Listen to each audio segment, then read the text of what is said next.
नमस्कार, स्वागत है आपका पीएच फिजिक्स इंस्टीट्यूट में। ये वीडियो है next part STET 2020 PGT physics solution series का। Next 131 number. A parallel plate capacitor having plate area A, plate separation D is joint to battery of EMF E and internal resistance R at T equal to 0। Consider a plane surface of area a/2 parallel to the plates and symmetrically between them. The displacement current through this surface as a function of time हमें निकालना है। Epsilon is permittivity of medium between the plates दी हुई है। अब हमें पता है कैपेसिटेंस के अंदर इलेक्ट्रिक फील्ड होती है Q divide by epsilon A। तो इलेक्ट्रिक फ्लक्स जो पास होगी, जो हमें गिवन सरफेस दिया हुआ a/2 एरिया का, उसके अंदर से, तो वो होगी E इंटू a/2। तो ये आ जाएगा Q divide by epsilon A into a/2। तो ये आ जाएगा 1/2 Q डिवाइड बाय एप्सिलॉन। तो हमें पता है डिस्प्लेसमेंट करंट का फॉर्मूला होता है ID epsilon D phi by D T. तो ये आ जाएगा epsilon 1/2 D by D T निकालना है, 1/2 Q डिवाइड बाय एप्सिलॉन। तो एप्सिलॉन से एप्सिलॉन गया तो ये आ जाएगा 1/2 D Q by D T. और हमें पता है चार्ज कैपेसिटेंस पर एट टाइम t होता है EMF E C 1 minus E की power minus T divide by R C. तो इस क्यू की वैल्यू पुट कर देंगे तो ID आ जाएगा 1/2 ई सी कॉन्स्टेंट है तो इसको बाहर रख लेंगे, तो D by D T of 1 minus E की power minus T divide by R C, ये आ जाएगा। तो यहाँ से आ गया ई सी डिवाइड बाय 2, 1 का डेरिवेटिव 0, तो ये आ जाएगा माइनस, यहाँ से आ जाएगा 1 बाय आर सी और e की power minus T divide by R C. तो ये माइनस माइनस प्लस हो जाएगा और c से c कट जाएगा, तो ये आ जाएगा e डिवाइड बाय 2r और e की power minus T divide by R C.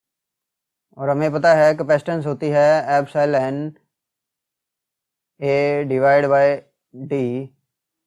तो इसकी वैल्यू रख देंगे तो ये ID आ जाएगा E divide by 2r e की power minus T divide by R. C की वैल्यू रखेंगे epsilon A into D divide by D है तो ये डी ऊपर चला जाएगा। तो ID की वैल्यू आ गई E/2r e की power minus T D divide by R E A. तो मतलब second option. Next 132 number. 5 styrofoam balls are suspended from insulated threads. Several experiments are performed on the balls and following observations are made. तो ये observation में आई है। तो पहले हम देख लेते हैं।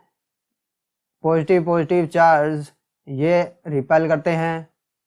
सिमिलरली नेगेटिव चार्ज अगर सेम हो तो ये रिपेल करेंगे, और अगर अपोजिट चार्ज हो तो ये अट्रैक्ट करेंगे।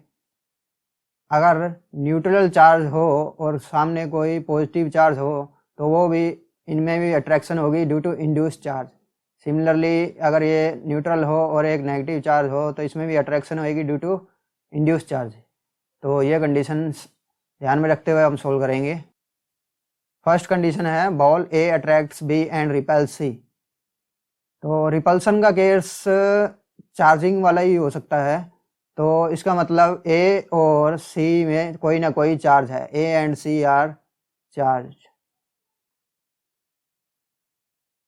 और A अट्रैक्ट्स B, मतलब A B को अट्रैक्ट कर रहा है। ये चार्ज वाला केस भी हो सकता है और ये न्यूट्रल और चार्ज वाला केस भी हो सकता है। तो इसमें हम नेक्स्ट देखेंगे ball D attracts B and has no effect on E।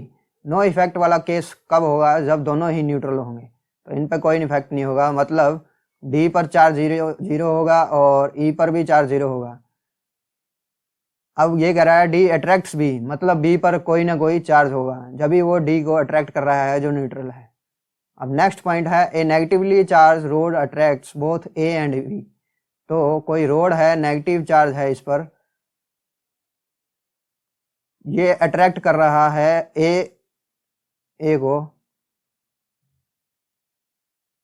मतलब ए पर चार्ज होना चाहिए पॉजिटिव, और ये रोड जो नेगेटिव चार्ज है ये ई को भी अट्रैक्ट कर रही है, और ई पर हम जानते हैं इस पे चार्ज 0 है, तो ये इंड्यूस चार्ज के कारण अट्रैक्ट कर रहा होगा। अब यहाँ पे हमें पता लग गया चार्ज ए पर है प्लस का, और फर्स्ट पॉइंट था ए और सी चार्ज थे और दोनों रिपेल कर रहे थे, मतलब दोनों पे सेम चार्ज होना चाहिए, और डी और ई पे 0 है ही। और फर्स्ट पॉइंट में ये भी था कि ए अट्रैक्ट्स बी है, तो ए पर प्लस है तो बी माइनस होगा, तो ये ऑप्शन हो गया third. Next 133 number, when A charge Q is given to an isolated metallic sphere of radius r and the potential at the center is 100 volt.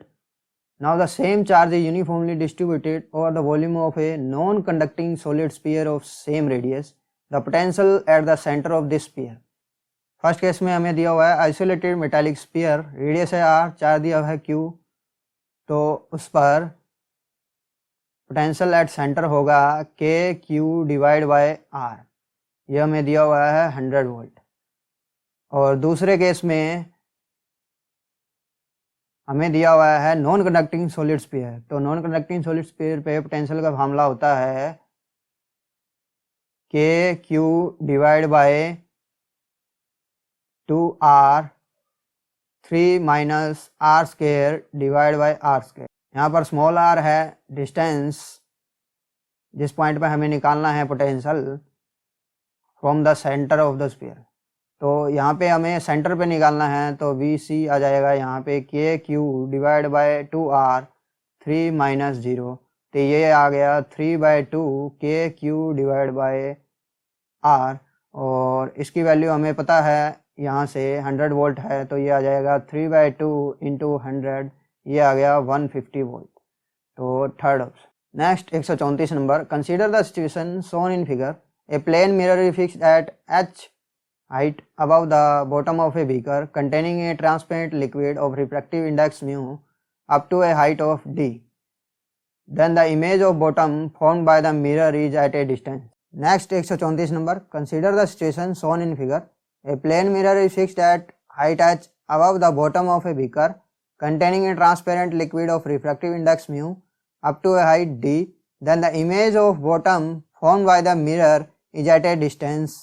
हमें निकालना है, तो हमें इसमें निकालनी है बॉटम की इमेज इस मिरर में कहाँ बनेगी। तो ये जो बॉटम है ये थोड़ा ऊपर दिखाई देगा, अपेरेंट शिफ्ट होगा इसमें, तो ये अपेरेंट डेप्थ जो है उसका रेशियो रियल डेप्थ के साथ क्या होता है हमें पता है, real depth divide by apparent depth, ये होता है म्यू। हमें रियल डेप्थ दी हुई है, तो हम अपेरेंट डेप्थ ये वाली जो है इसको मान लेते हैं x, तो ये हो गया इसके बराबर म्यू, तो यहाँ से हम x निकाल लेंगे, तो x आ जाएगा d डिवाइड बाय म्यू। तो इस अपेरेंट डेप्थ की मिरर से डिस्टेंस कितनी होगी, वो होगी h minus D minus x, तो ये आ जाएगा h minus D divide by mu, तो यहाँ से h minus D plus D divide by mu. तो मिरर के अंदर क्या होता है, जितना डिस्टेंस पे ऑब्जेक्ट है उतना ही डिस्टेंस पर उसकी इमेज बनती है, तो इसकी इमेज बनेगी h minus D plus D divide by mu behind the mirror, मतलब first option. Next 135, a ball of radius r is made to oscillate in a bowl of radius r, its time period of oscillation will be। तो हमें एक bowl दिया हुआ है जिसके अंदर एक बॉल स्मॉल रेडियस r की ओसिलेट कर रही है, तो इसको कंपेयर करेंगे हम सिंपल पेंडुलम के साथ, तो इसकी लेंथ कितनी होगी, इसकी लेंथ होगी ये कैपिटल R में से इसकी रेडियस हम स्मॉल r घटा देंगे, तो ये इसकी लेंथ आ जाएगी। तो टाइम पीरियड होता है 2 pi root L divide by G, तो यहाँ पर टाइम पीरियड आ जाएगा 2 पाई, यहाँ पर L है capital R minus small r divide by G, first option. Next 136, a transverse sinusoidal wave is traveling along a string in positive direction of an x-axis with a speed of 70 meter per second. At t equal to 0, the string particle at x equal to 0 has a transverse displacement of 4 centimeter and is not moving. The maximum transverse speed of the string particle at x equal to 0 is 16 meter per second. तो हमें v max दिया हुआ है 16 metre पर second और y max भी हमें दिया हुआ है पोजीशन इसकी 4 सेंटीमीटर, मतलब 4 डिवाइड बाय 100 मीटर। और हमें पता है एंगुलर फ्रीक्वेंसी ये होता है v max divide by y max, तो ये आ जाएगा 16 डिवाइड बाय 4 डिवाइड बाय 100, ये हो गया 16 डिवाइड बाय 4 इंटू 100, ये आ गया 400। और ओमेगा होता है 2 पाई एफ, यहाँ से एफ आ जाएगा ओमेगा डिवाइड बाय 2 पाई, तो 400 डिवाइड बाय 2 इंटू 3.14, ये आ जाएगा 63.6, ये नियरली इक्वल हो जाएगा 64 हर्ट्ज। तो थर्ड ऑप्शन।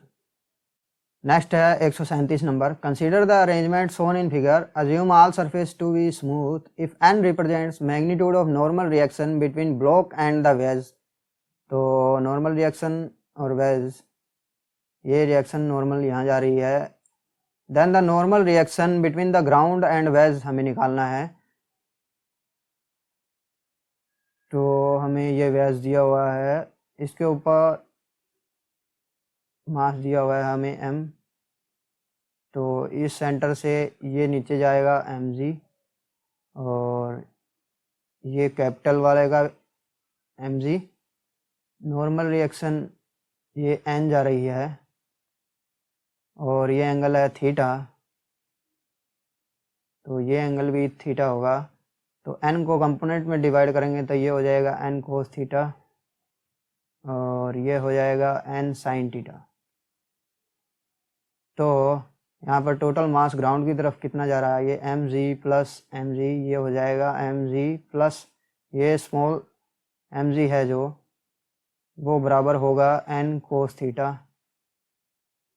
तो नॉर्मल रिएक्शन ग्राउंड से आएगी, ये होगी बराबर mg plus n cos theta. तो वो first option. Next 138 number. Consider the situation shown in figure, the wall is smooth but the surfaces of A and B in contact are rough. The friction on B due to A in equilibrium is। तो wall का surface हमें smooth दिया है, तो ये block यहाँ पर टिक ही नहीं पाएगा, तो ये सिस्टम इक्विलिब्रियम में नहीं होगा, मतलब the system can not remains in equilibrium. Fourth option is correct. Next 139 number. A single conservative force Fx acts on a 1 kg particle that moves along x axis. The potential energy Ux is by 20 plus x minus 2 whole square, where U is in joule, x is in meter. At x equal to 5 meter, the particle has kinetic energy of 20 joule. The turning points of the motions हमें निकालने हैं। तो यहाँ पे potential energy हमें दिया हुआ है 20 plus x minus 2 whole square और at x equal to 5 metre हमें काइनेटिक एनर्जी दी हुई है, ये है 20 जूल। तो पोटेंशियल एनर्जी निकाल लेते हैं 5 मीटर पर, ये आएगी 20 प्लस 5 माइनस 2 होल स्क्वायर, ये आ गया 20 प्लस 9, ये हो गया 29 जूल। तो टोटल एनर्जी हो गई kinetic energy plus potential energy, तो ये हो गया 20 प्लस 29 49 जूल। तो हमें टर्निंग पॉइंट्स निकालने हैं। टर्निंग पॉइंट्स पर हमें पता है कि टोटल एनर्जी है जो वो बराबर हो जाती है पोटेंशियल एनर्जी के, जैसे कि हम ये ग्राफ में भी देख सकते हैं। तो ये दोनों पॉइंट हैं जो वो टर्निंग पॉइंट्स होंगे।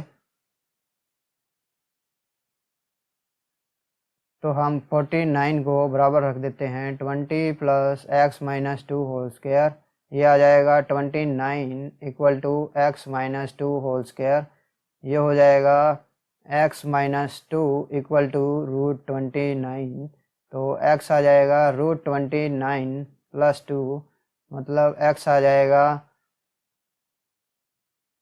5.38 प्लस 2, ये प्लस माइनस होगा तो एक एक्स की वैल्यू आ जाएगी -3.38, दूसरी आ जाएगी 7.38, तो सेकंड ऑप्शन।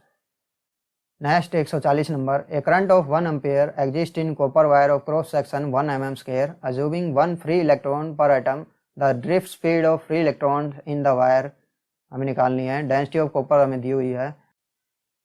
हमें पता है एटॉमिक मास होता है कॉपर का 63.5 ग्राम, तो इसके अंदर एटम्स होंगे एवोगैड्रो नंबर के बराबर n नॉट, तो 1 ग्राम के अंदर एटम्स होंगे n नॉट डिवाइड बाय 63.5, तो 1 kg के अंदर होंगे n नॉट 63.5 इंटू 1000, तो m मास के अंदर कितने होंगे, m kg के अंदर होंगे number of atoms n not 63.55 into 1000 into m, तो नंबर ऑफ इलेक्ट्रॉन्स हमें दिया हुआ है, एक फ्री इलेक्ट्रॉन आता है पर एटम, तो मतलब number of electrons m kg मास के अंदर कितने होंगे, ये होंगे n not 63.5 into 1000 into m, और number of electrons per unit volume मतलब स्मॉल n किसके बराबर होगा, ये होगा n not 63.5 into 1000 mass divide by volume,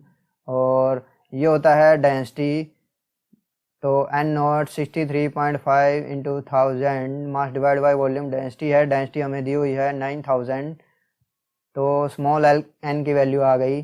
तो हमें करंट की वैल्यू पता होता है NEAVD, यहाँ से ड्रिफ्ट स्पीड निकल जाएगी I डिवाइड बाय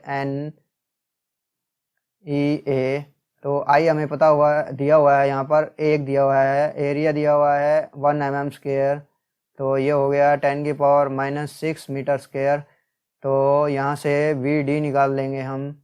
VD आ जाएगा 1 डिवाइड बाय n की वैल्यू रख देंगे, n नॉट एवोगैड्रो नंबर है, तो 6.023 इंटू 10⁻23 इंटू 1000 इंटू 9000, और ऊपर चला जाएगा 63.5, और E की वैल्यू 1.6 इंटू 10⁻90 और A की वैल्यू हमें दी हुई है 10⁻6। इसको सोल्व कर VD नियरली आ जाएगा 7.4 इंटू 10⁻5 मीटर, तो ये नियरली इक्वल हो जाएगा 0.074 मिलीमीटर, तो फर्स्ट ऑप्शन।